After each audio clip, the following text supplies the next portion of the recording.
passé tellement de messages en tout cas que certains ont, ça a généré une certaine forme de colère. Donc ceux qui façonnent le territoire économiquement dirigent aussi sa trajectoire politique et indirectement, effectivement, nous, territoires d'outre-mer, nous avons bien compris le message. Donc ça voudrait dire indirectement rester en place, on vous soutient et par extension, en faisant cette petite bise, qu'il y ait des révoltés, qu'il y ait des contestataires, des syndicalistes, vous n'êtes pas dans les petits papiers de la République. Voilà ce que ça indirectement voulait dire. Quand on voit le problème le contexte de la vie chère, en plus les prix ont augmenté. Quand on pensait que ça allait baisser, pas du tout. Ça a augmenté. Quand on voit effectivement le scandale de la chlordécone, dont effectivement la responsabilité de l'État a été partiellement engagée. Aujourd'hui, 2 personnes, donc 2 femmes agricultrices ont été indemnisées. Enfin... Donc on comprend pas effectivement pourquoi ces lobbies soient récompensés. Donc du coup, même dans le discours, par ce passé justement, donc la période sucrière. Mais on se dit, mais on se moque de qui? Un président de la République qui puisse dire dans son discours, tu suis les traces de ton père par rapport à cette période sucrière. Mais il faut pas oublier qu'on a, l'État français avait indemnisé ces fameux colonisateurs. Donc il y a un moment donné, effectivement, je peux comprendre cette colère.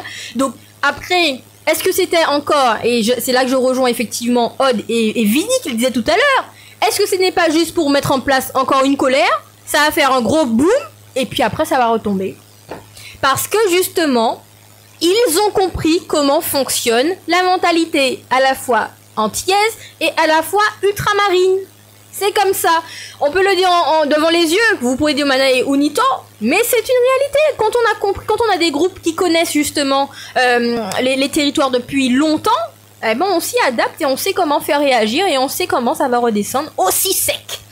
Moi, ce que j'ai à dire, c'est qu'il faudrait peut-être aujourd'hui se poser des questions sur le rôle et l'objectif de remettre une médaille du mérite à une personnalité en France aujourd'hui. Il faut quand même rappeler que le peuple, la démocratie n'a pas son mot à dire quand le gouvernement, enfin le président de la République et le chancelier s'accordent pour remettre une médaille à une personnalité. Déjà, ça montre bien que est-ce que ce ne sont pas des intérêts qui sont remerciés, que ces intérêts-là servent ou pas le peuple. Paro, c'est tellement intéressant ce que tu dis. Je sais pas si tu es déjà tombé sur les anciennes vidéos de remise de prix. Il y a beaucoup d'ex-ministres. Je sais pas si tu as déjà constaté. Il y a beaucoup d'ex-ministres. Et pourtant, dans la clause de la Légion d'honneur, on te dit qu'il faut avoir 20 ans d'exercice. Donc c'est un peu particulier.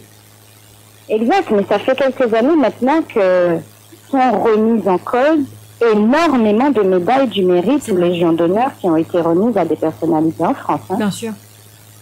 Et c'est quelque chose qu'il faut qu'on comprenne. Nous avons un État français, nous avons un président de la République et nous avons une chancellerie. Ce ne sont pas ces gens-là qui se réveillent un matin et puis qui se disent « Tiens, regarde quand même ce qu'il a fait pour le peuple, je le récompense ». Non, aujourd'hui c'est comme la police qu'on dit être au service du peuple, mais qui au final ne sert qu'à défendre des intérêts économiques ou politiques. Bon, il n'en est pas à sa première. C'est ce que, tu vois, tu m'as emboîté le pas, c'est ce que j'allais dire, mais pourtant il avait déjà effectivement un mérite avec... Il en a eu une en 2011. C'est ça, au grade de commandeur d'ailleurs. Et il en a eu 2 ans après 2009. Et on remettait déjà en cause le nombre de surfaces commerciales de ces personnes sans que l'État ne pipe mot. Donc aujourd'hui, ce qu'il faut se dire, comme le disait Idel, c'est en Kondéché, à chaque grand soulèvement social, on récompense ce type d'individu. Donc, s'émouvoir, bon, prendre ça pour mes crachats, bon, moi, pas spécialement, c'est certainement pas à moi que le président allait remettre une médaille du mérite. Je n'arrête pas de le critiquer, je n'arrête pas de critiquer le gouvernement, ce qui n'est pas le cas aujourd'hui de Bernard Ayotte.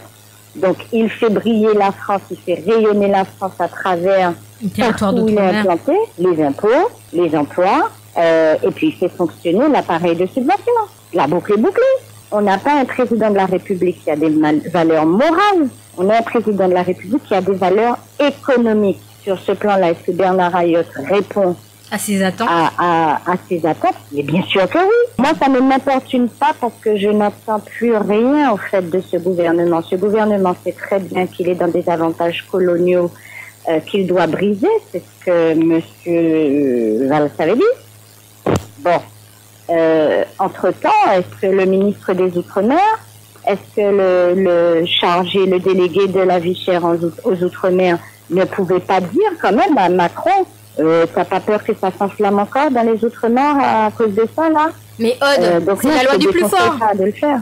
Aude, c'est la loi du plus fort. C'est comme un peu les mauvaises herbes. T'as beau les arracher, ça repousse toujours, j'ai envie de te dire. Donc, et ben voilà. Et ben c'est au peuple de savoir ce qu'il a à faire. Mais parfois, il préfère regarder ceux qui dénoncent plutôt que d'être acharné, conscient, volontaire et uni face à nos problématiques. Mais il faut qu'on finisse par mon médaille, hein.